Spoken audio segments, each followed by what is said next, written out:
Greetings, everyone. I am Chris Kilmer, the president of West Virginia University at Parkersburg, and I'm delighted to be with you today.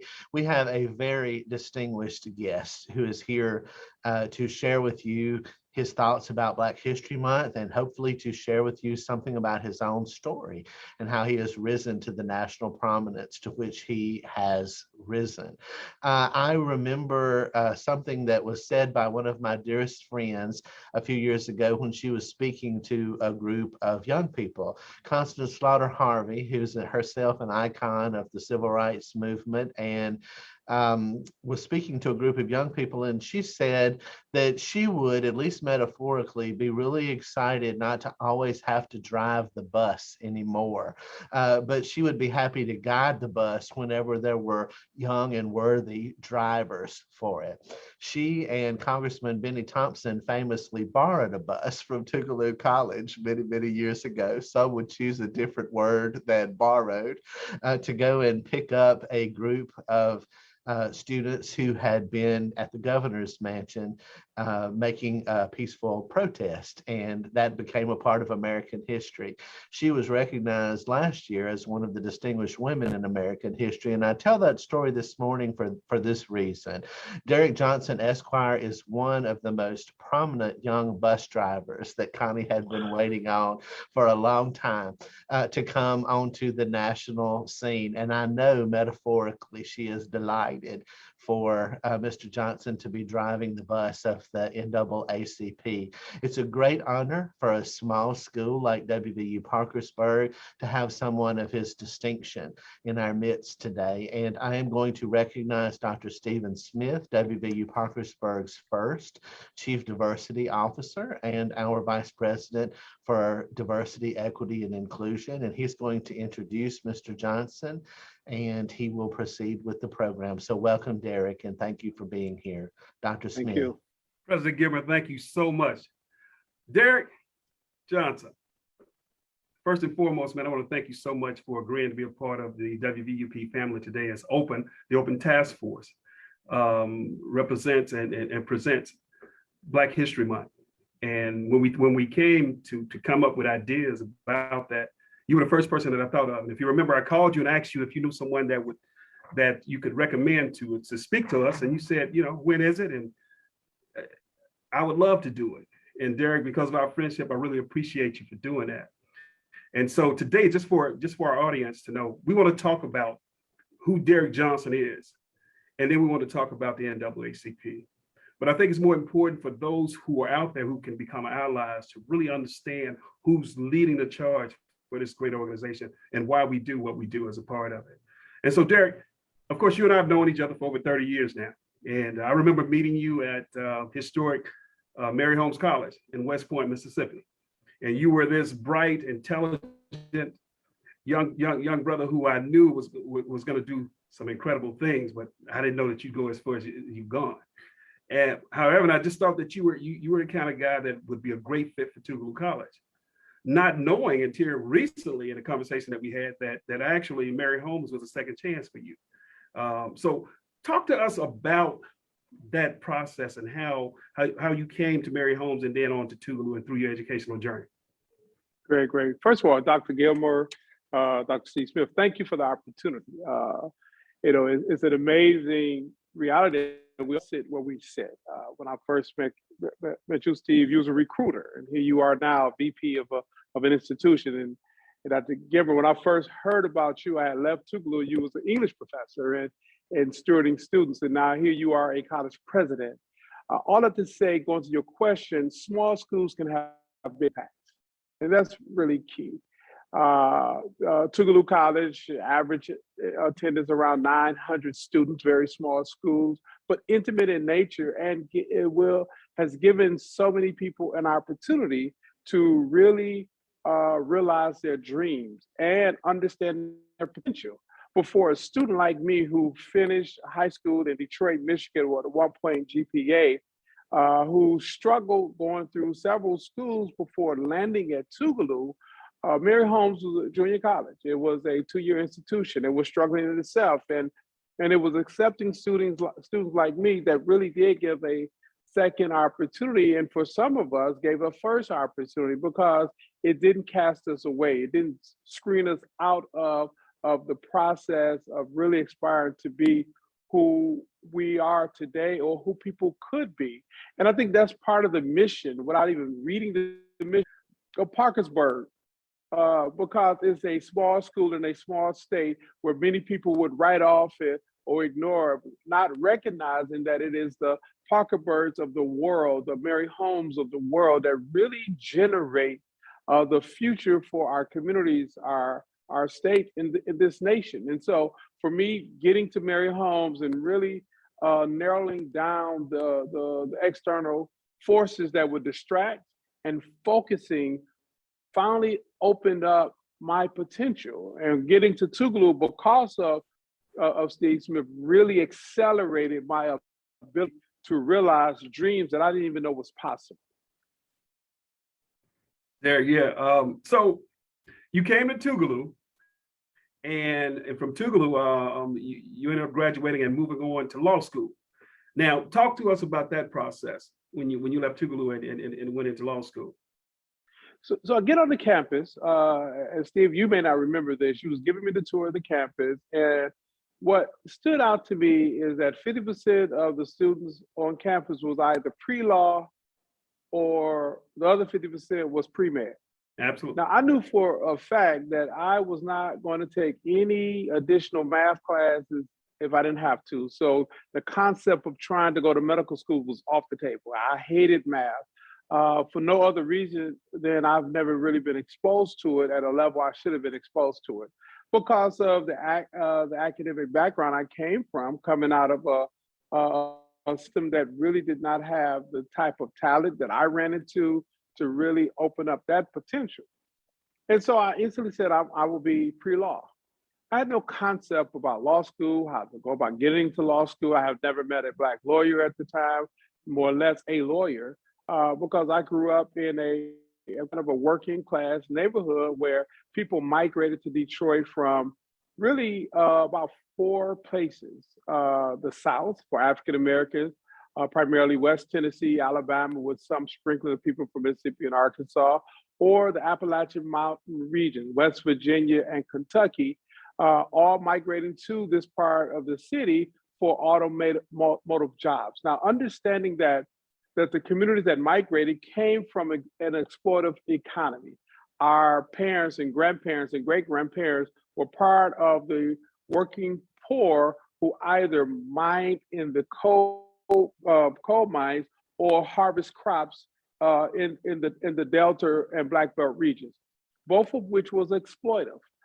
Race was a social construct, a tool used to keep one set of communities down, and economic exclusion was the tool to keep the other community down in the Appalachian region.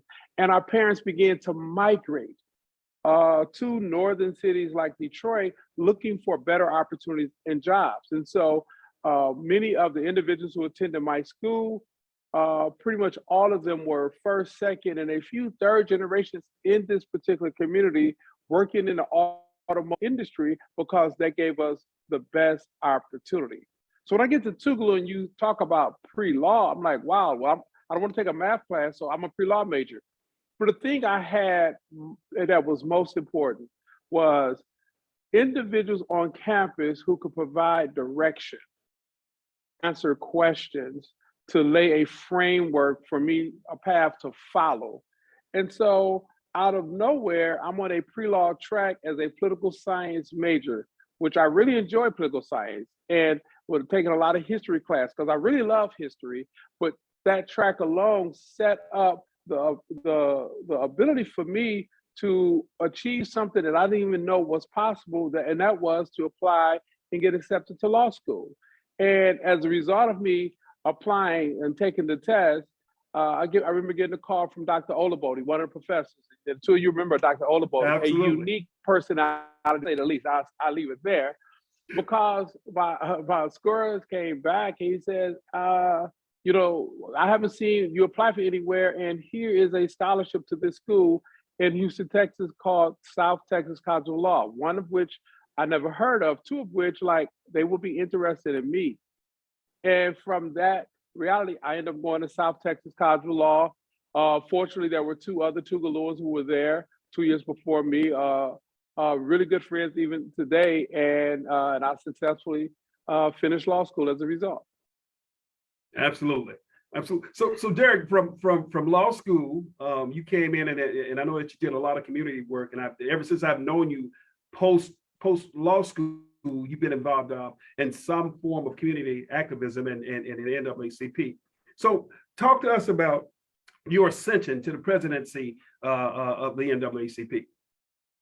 So it was unique, and and Steve, you witnessed some of it, and I didn't plan to do it. So, first of all, on the campus of Mary Holmes College, I ran across the state president's daughter of the NAACP. Dr. Erin Henry was known across the nation. He was really active with the rights movement. In fact, when there were attempts to assassinate activists during the civil rights movement, there were 5 people listed. He was one of the 5, and they attempted to assassinate him by firebombing his home. And in Clarksdale, Mississippi, Erin Henry was known as the civil rights activist, and he survived that. And not only did he survive that, he began to change the course of history, not only in the state, but across the country.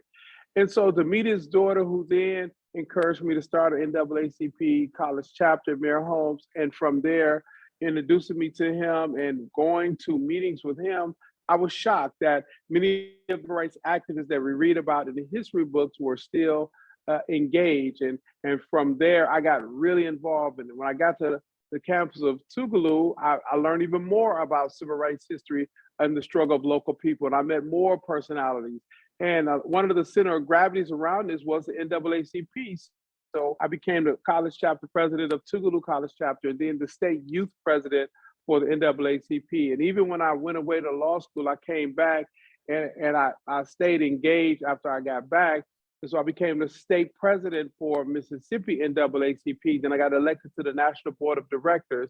And then, ironically, the National Board of Directors kicked me off the board because I was making so much trouble, because I was questioning things that needed to be fixed. And that was all about me learning and finding my voice, because having a voice and understanding the value of your voice and using your voice not to accelerate your own personal ambition, using your voice to try to create more equity and opportunities for your neighbors. And for NAACP, our neighbors is not just the Black community, it is all the communities who've been mistreated and served an unfortunate reality of inequity.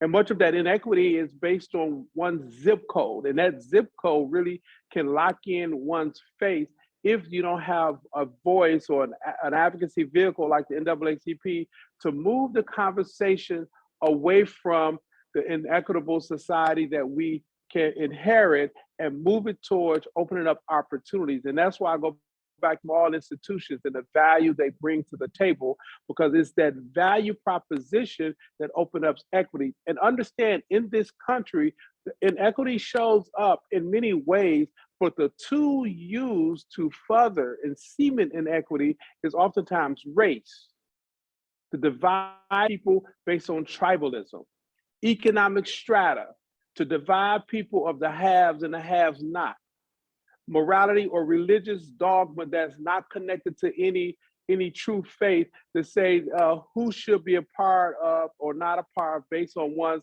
choice of who they love, or this opportunity to choose what to do with their body, and use these false arguments to divide people, only to distract us away from the underlying issue of inequity. Those who have wealth seeking to leverage communities against one another, so those communities will not focus on creating a more equitable society. And the issue I talked about in Detroit, many of my neighbors, Black, white, young, old, was all trying to eke out a quality of life based on equity. And in Detroit, that equity opportunity came through organized labor, to be able to collectively bargain, not to be exploited for our labor like we've seen in the coal mines in the Appalachia or in the cotton fields of the Delta or the Black Belt South, in a way in which individuals from different communities, different backgrounds could actually push the question of equal protection under the law, but more importantly,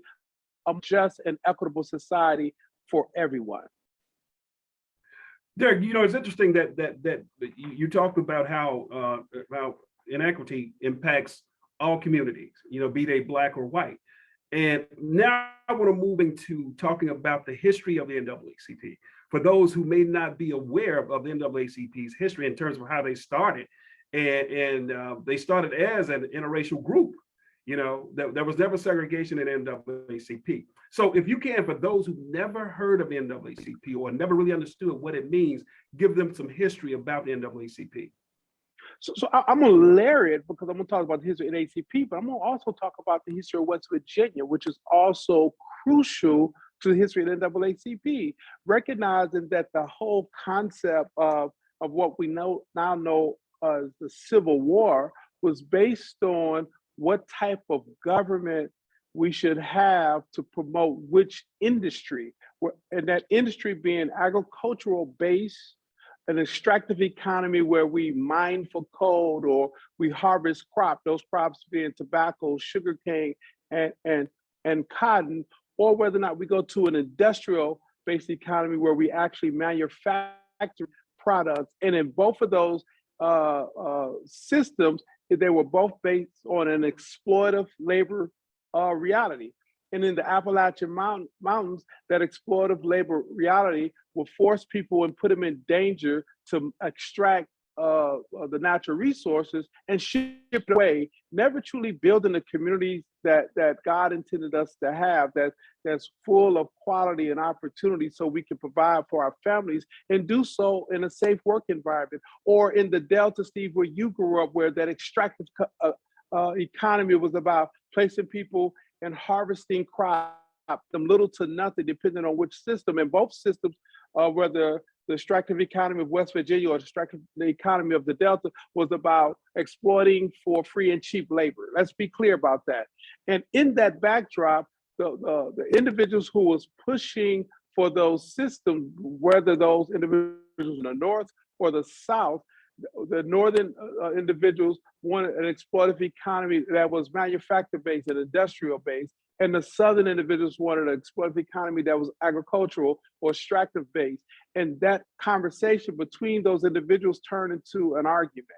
That argument turned to a fist fight. It's called the caning of Sumner, where a congressman was almost caned to death in the US Congress.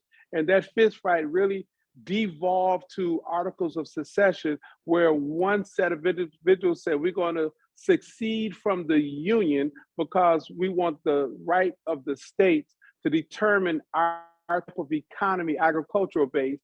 And the individuals in the North said, no, we are the United States, and that those articles of secession are looked upon as acts of war. And we go into a fight. Now, this is important to understand. That fight we call the Civil War. And many West Virginians of the time didn't believe in secession. Many West Virginians of the time recognized that they all were being exploited.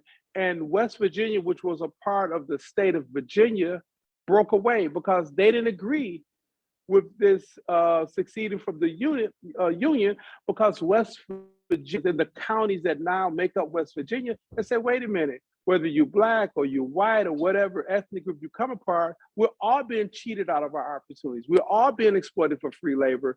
And we don't agree what the states' rights stuff. What we agree to is we want an opportunity to have a prosperous life and be valued as individuals with the ability, if necessary, to collectively bargain. Now, Stephen, you and I know about this story. It's called Jones County, Mississippi.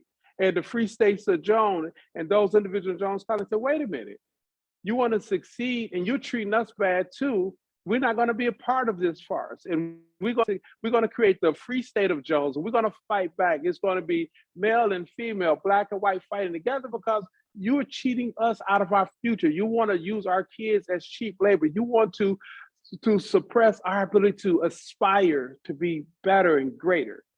That's the Civil War. That's the history of why West Virginia was created, because they recognized the tool of race should not dominate the real underlying issue at hand. And that underlying issue is, should people be exploited for free and cheap labor? That underlying issue is, who should be recognized as legitimate citizens, because during this period of time, what we consider white today, many people who we see as white today was not considered white then, because if you was not an Anglo-Saxon Protestant male, you had no voice, you had no standing, and many West Virginians were not considered Anglo-Saxon Protestant men. It was only a minority of West Virginians, and that was understood. Now you fast forward a couple of decades later, now I'm going a long way to answer your question, Steve, here, and it was the creation of the NAACP, where you had a group of African Americans who took up arms and reinforced Sherman's army, the Union Army, as commissioned soldiers eventually to save the Union. So we have one United States, not two separate countries, the Confederate States of America and the United States of America. And because we took up arms, we saved the Unions. Because West Virginia stood up against the exploitive class of rich Virginians, because most Virginians wasn't a part of that group. And they reinforced Union armies so we can have one system in the hopes that we can all aspire to have a better quality of life and not be exploited for cheap labor. And so those African Americans, William Monroe Trotter, W.B. Du Bois, and Ida B. Wells, and many others, they met in Niagara to talk about what they witnessed coming out of the Civil War, the promise of the 13th, 14th, and 15th Amendment, full citizenship, due process rights, the ability to cast a ballot free of intimidation and threat, the ability to negotiate for one labor, the ability to collectively bargain. All of those things are embedded in those acts that benefit everybody, not just African Americans. It benefits everybody because for the first time, the West Virginians who have broke away, majority of who we now see as white, they were given their franchise. They were able to negotiate for better wages. They were able to bring their grievance to court because they had due process rights. Those are all important that we take for granted now. And so they established that Niagara movement. The very next year in Springfield, Illinois, there was a race riots. And a group of individuals said, wait a minute, we cannot have the democracy that's promised for in the Constitution if we allow for this level of mob violence, sanctioned by local police agencies, allowed to exist by local courts and jurisprudence.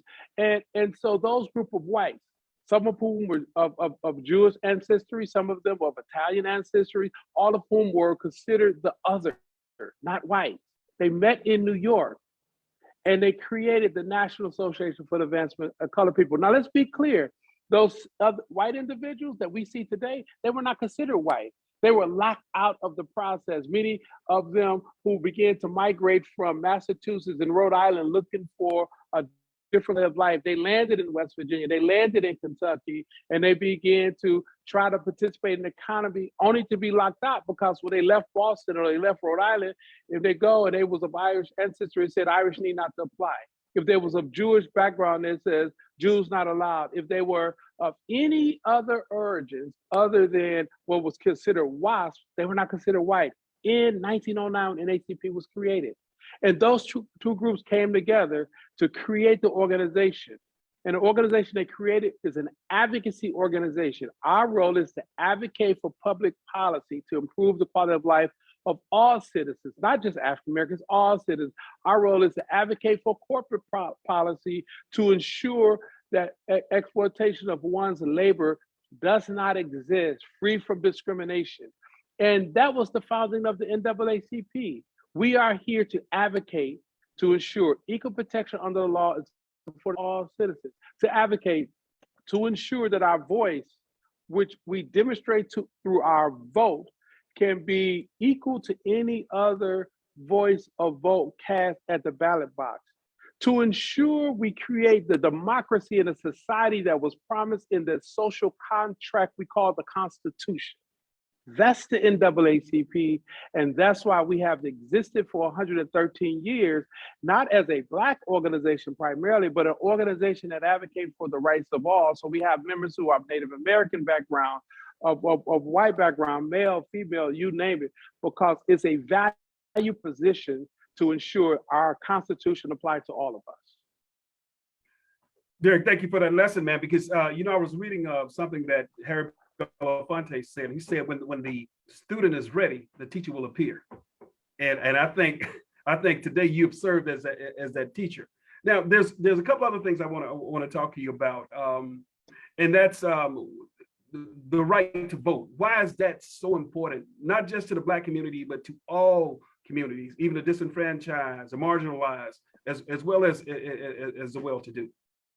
So the vote is one's currency in a democracy. And if we leverage our currency collectively to design the society we want for the future, it becomes the starting place to address inequities in society. And so you think about it. The reason why the social construct we know as race even exists is to maintain domination and control over other individuals, particularly for the purpose of labor cost. And over time, the social construct found itself in a crisis point because it did not have enough people that was willing to leverage its currency to overcome the future that people bought into was seeking. And so they began to accelerate the social construct we call race. They began to increase this notion of what one would consider white or not.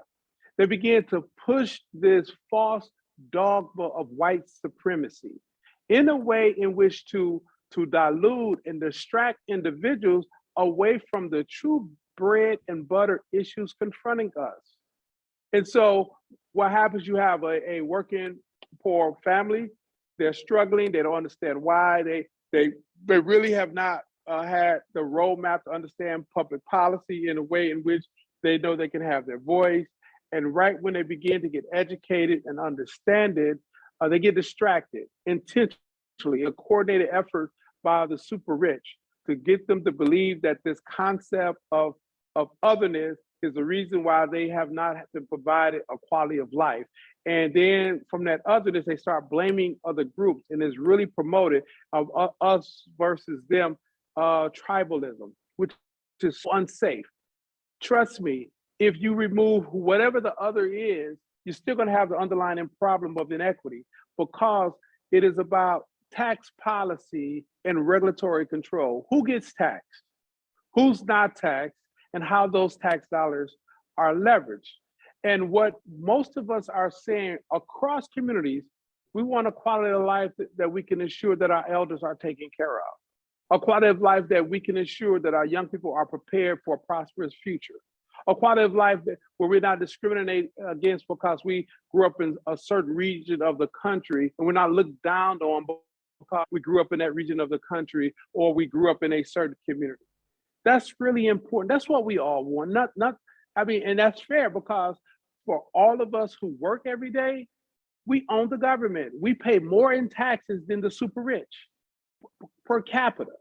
And yet we pay more, but we get less. They get all types of tax privileges. They get all types of tax benefits. We get straddled with student debt. We get straddled with higher car insurance. We get straddled with depleting assets in our home if we're able to purchase a home.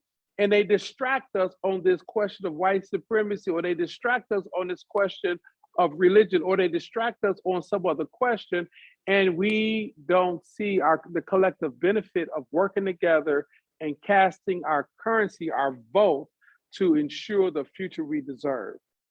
That's really important, because we are on a tightrope of holding this democracy together.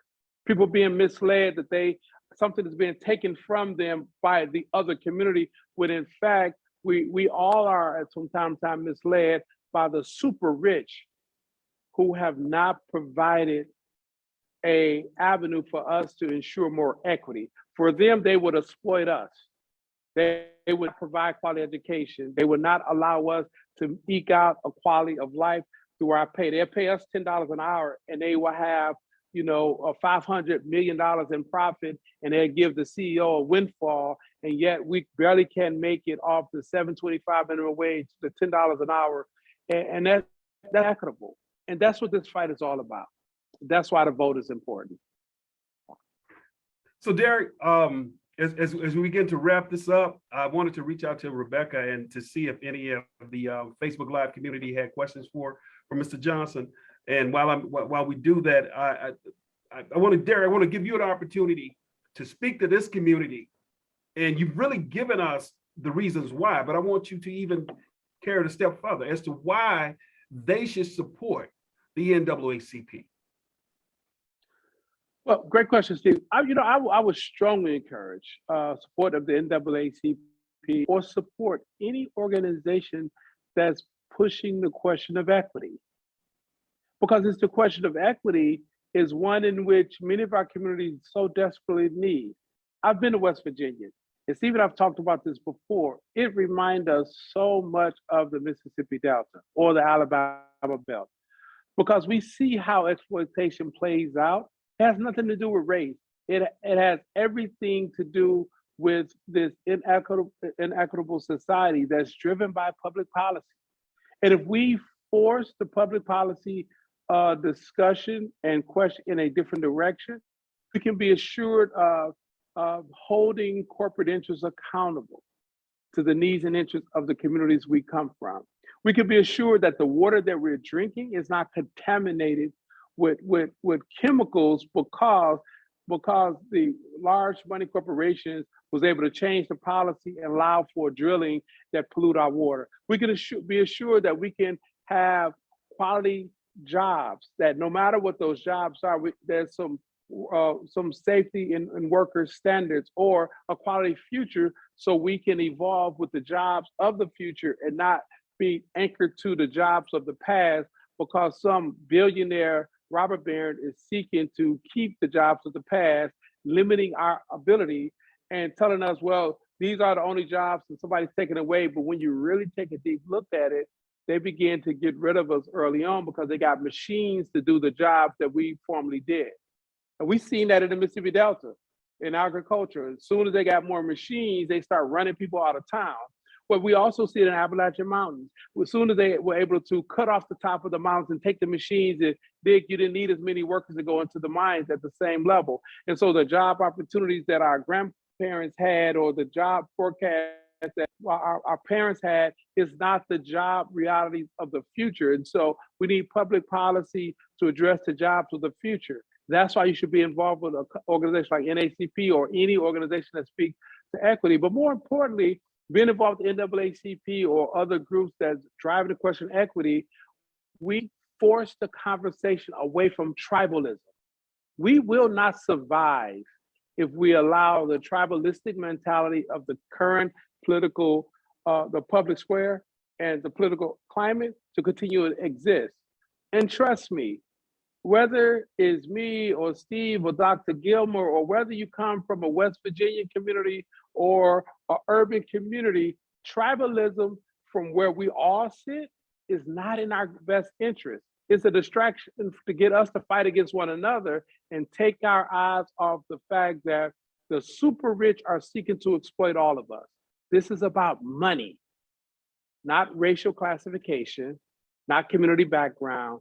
It is greed and it's about money, and we must push and fight against it so we can have the future we wish for as opposed to the past we've come out of. Amen. So Rebecca, do we have any questions for Mr. Johnson? Yes, we do. We have about 3 questions. Okay. And so the first one is, what would you say is the biggest misconception people have of the NAACP? That we are only for one community, that we are only for the Black community, when in fact, we have never, I underline, never advocated for public policy that was only for one community. Every piece of public policy we advocate for has always had and will have a positive impact on our communities. You think even the question of affirmative action, no matter where you agree with it or disagree with it, the number one benefactor of affirmative action, guess what? Is our white women, not even African Americans. But we understand the handicap that past policies have put on several communities' ability to have an opportunity in corporate settings and public settings. That was a piece of legislation to affirm actions to undo the legacy discrimination that was placed in front of many people, including white males from disadvantaged communities. let's be clear. NAACP is an advocacy organization for equity. The question of equity is not only a one community question, it is a question that this nation must address and guarantee under our Constitution. Wonderful. The next question is, how can we better communicate with each other about the issues related to voting and taxes? I think the best way to communicate it, one, understand it, and two, not allow the distraction of social media platforms or talk radio to distract us and think the tribalism that they're promoting is the real issue, when the real issue is tax policy. West Virginians deserve more. And that's just not one part of West Virginia that's close to the Beltway where they've developed that part of West Virginia. I'm talking about the interior of the West Virginia. West Virginians work hard every day and they should be afforded a stronger opportunity in terms of the future of work. That requires investment. That investment should be generated through our tax dollars that you and we put into the tax coffers, and supported by that. But that can be done if we turn out and vote and speak differently. Can you imagine having a U.S. senator who say that we don't want to provide child tax credits so more families can be gainfully employed and support child care for their children, because they say, well, if you give them too much money, all they're going to do is buy drugs. That is the most asinine approach to working for families who are working very hard, not a part of any drug culture. Let's acknowledge that exists, and I'm gonna come back to that in a minute, but actually trying to create a better future for their child and their families and stop the application of child tax credit. And when you come to this drug culture, that's about public policy, allowing industry, a company, Purdue Pharmaceuticals, particularly, to overprescribe drugs to patients who are seeking relief, only to have them addicted on those drugs and they get a slap on the hand. That is not the society that we want to be a part of. We want a society that allow for a more prosperous future, not corporate greed by getting people addicted on opioids and then from there make billions and hundreds of $billions of profits and pay back a $3 billion fine and think that's okay. It's not okay. That's about public policy. That's about our vote. And if our votes are collectively deposited, we can make sure regulations are in place so those families that do that those people who exploit us can be accountable, that the marketplace can be safe and our future intact. Derrick, I just want to let you also know that we have a lot of comments thanking you so much for your time and also taking these what seem to be complicated issues and boiling them down to the important basic truth. So I just wanted to let you know our audience very much appreciates you. And the last question we have, kind of relating to the previous one on voting and taxes, but are there any other specific actions you should suggest citizens take to move the needle on these issues? You know, that's a great question. I hope this is simple enough. Come together and be wary of those who try to separate us. Political parties are vehicles for agendas. And we must recognize what's the true agenda of any political party. We're nonpartisan. We're not saying one party is better than the other. We are saying is let's look behind the curtain and see what's going on. And in many cases, behind the curtains are a set of entities who are seeking to keep intact an exploitative economy full of inequities so that they can have the tax benefits for their greedy appetite. Period, right? And both political parties are subjected to these agendas. Sometimes it's a rigid agenda and very clear and bold in your face, and then they masquerade it with tribalism or a social construct or us versus them by region. And another party may seem sensible and accommodating, but when you pull the curtains back, the outcome is still the same. we must pull together as citizens because we live with the outcome of these agendas and drive an agenda within these vehicles that's about some basic principles. Now, I don't know the religious background of people on here, right? I happen to be of a Christian faith, but it's a universal standard around a principle of loving thy, regardless of your background, it's about loving thy neighbor.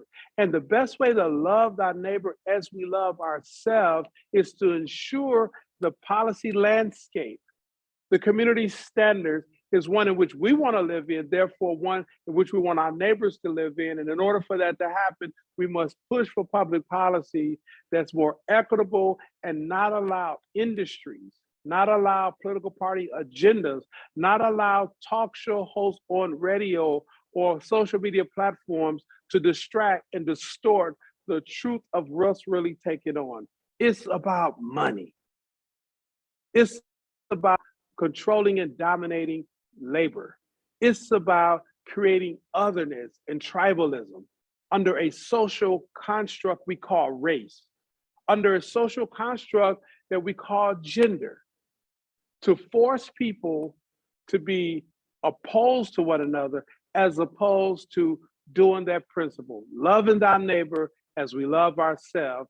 And that is an action activity, not a statement in the good book. Dr. Smith, before you close, do we have time for one more question? Sure, absolutely.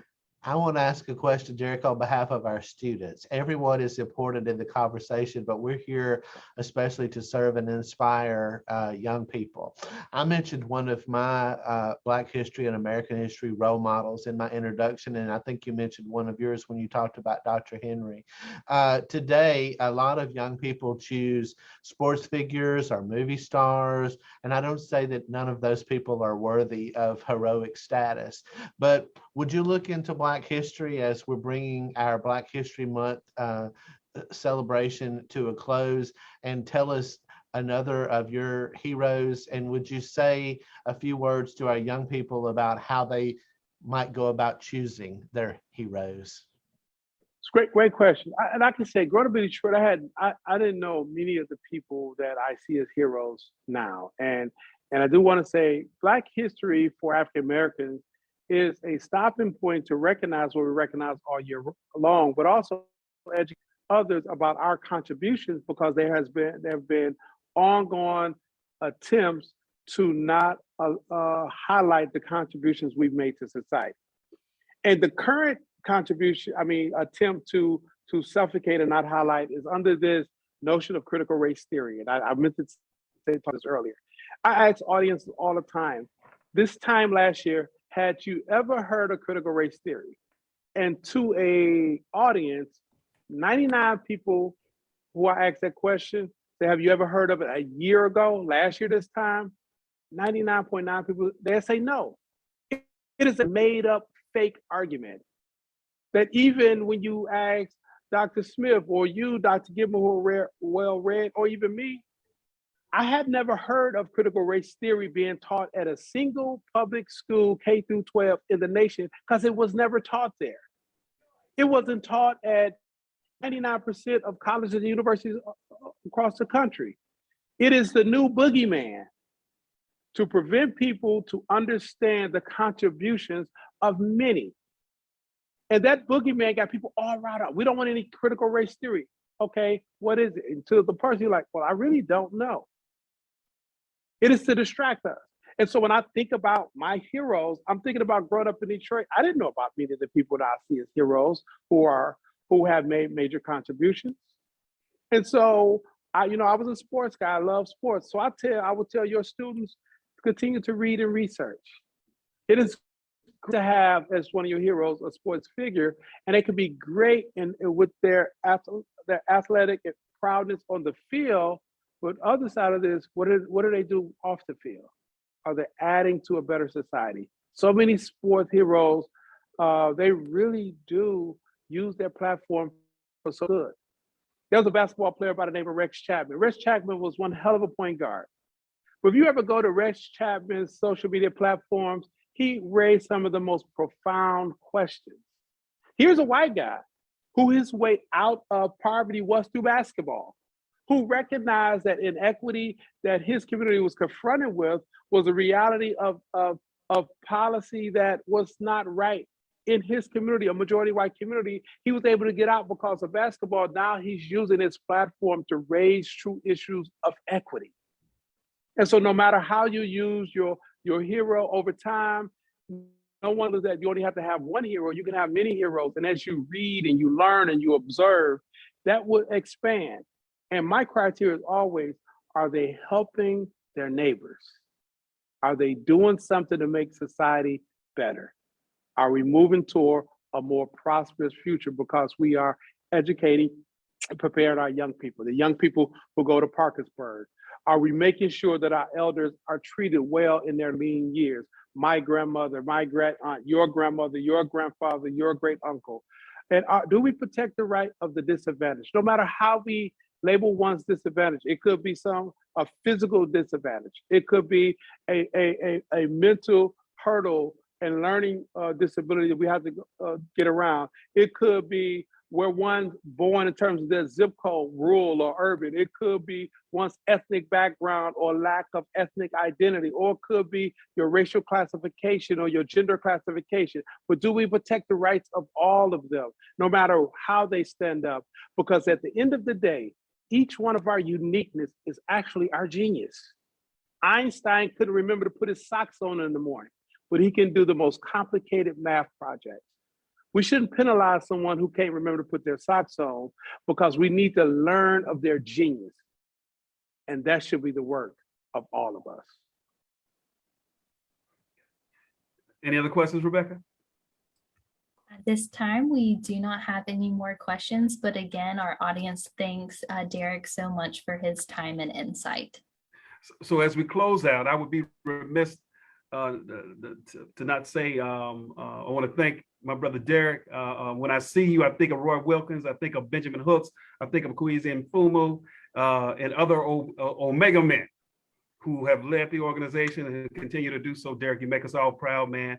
Thank you so much for coming. We cannot thank you enough for the wisdom that you provided today, man. And I hope to see you soon, brother. Thank you. Take care.